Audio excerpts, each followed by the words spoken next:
Dear student, एसपीसीएस education channel में आपका स्वागत है।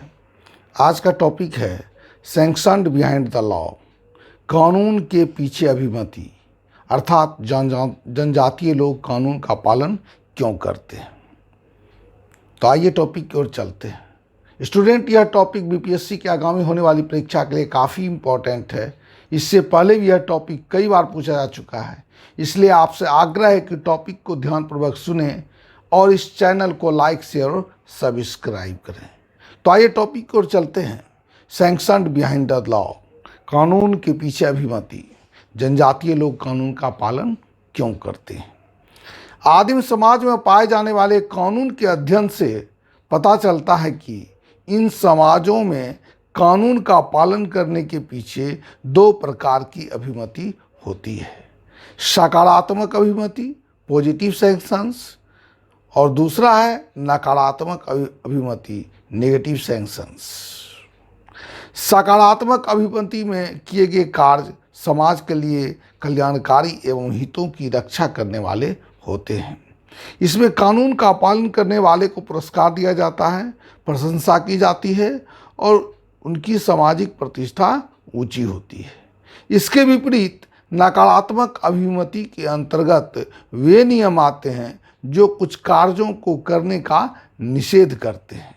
नकारात्मक अभिमति के द्वारा उन कार्यों को करने से रोका जाता है जो समूह के हित के लिए घातक हो।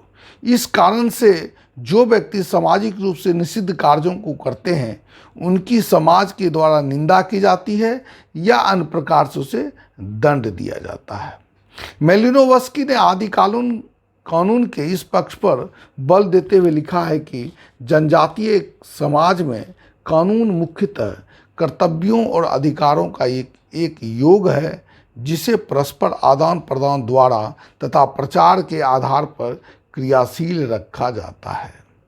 आदिम समाजों में परस्पर अन्योन्याश्रयता, इंटरडिपेंडेंस तथा एक दूसरे के प्रति कर्तव्य बोध ऐसा तत्व है जो कानून का पालन करवाने में सहायक सिद्ध होता है।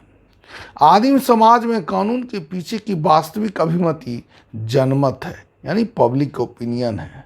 अर्थात जनजातीय समाज में जनमत का बहुत अधिक प्रभाव पाया जाता है। आदिम समाज का आकार छोटा तथा सरल होने के कारण इसके सभी सदस्य एक दूसरे को व्यक्तिगत रूप से जानते एवं पहचानते हैं और सभी परस्पर सामाजिक आर्थिक अंतःक्रिया भी करते हैं। इसलिए जनमत का प्रभाव काफ़ी अधिक होता है। इसलिए जनमत जिस व्यवहार को उचित मान ले उसे उसी रूप में स्वीकार कर लेना ठीक होता है, अन्यथा समूह से बाहर होने का खतरा सदैव अथवा डर बना रहता है। आदिम समाज की आर्थिक आवश्यकता भी परस्पर एक दूसरे पर आधारित होती है जो समाज का नियम का पालन करवाने में सहायक होती है। इसके विपरीत आदिम समाज में जीवन के प्रत्येक क्षेत्र में जादू तथा धर्म संबंधी क्रियाकलाप की भी प्रधानता पाई जाती है। श्री टायलर ने इस बात पर बल दिया है कि आदिम लोगों का ऐसा विश्वास है कि उनके पूर्वजों की आत्मा अमर है और वह किसी न किसी स्थान पर रहकर अपने वंशज के क्रियाकलापों को देखती रहती है और ये सामाजिक नियम और प्रथाएं उनके पूर्वजों तथा देवी देवताओं द्वारा निर्मित है। इसलिए इस प्रथा एवं परंपरा को न तो बदला जा सकता है और न ही इसके विरुद्ध किसी प्रकार का कार्य किया जा सकता है। ऐसी स्थिति में यदि कोई व्यक्ति सामाजिक नियम का उल्लंघन करती है तो उसके पूर्वजों की आत्मा नाराज हो जाएगी और उसे दैवीय प्रकोप का कोपभाजन बनना पड़ सकता है। इस कारण से दैवीय प्रकोप के भय से आदिम लोग सामाजिक नियम को तोड़ने का दुस्साहस नहीं कर पाते हैं।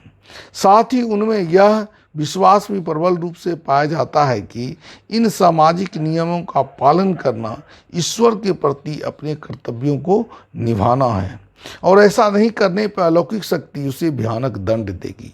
इसके अतिरिक्त आदिम समाज में अधिकांश नियमों का उल्लंघन पाप की श्रेणी में आता है और पाप ईश्वरीय नियमों का उल्लंघन है। इसलिए यह विश्वास किया जाता है कि यदि कोई सामाजिक नियमों को तोड़ता है तो ईश्वर उसे दंड देगी।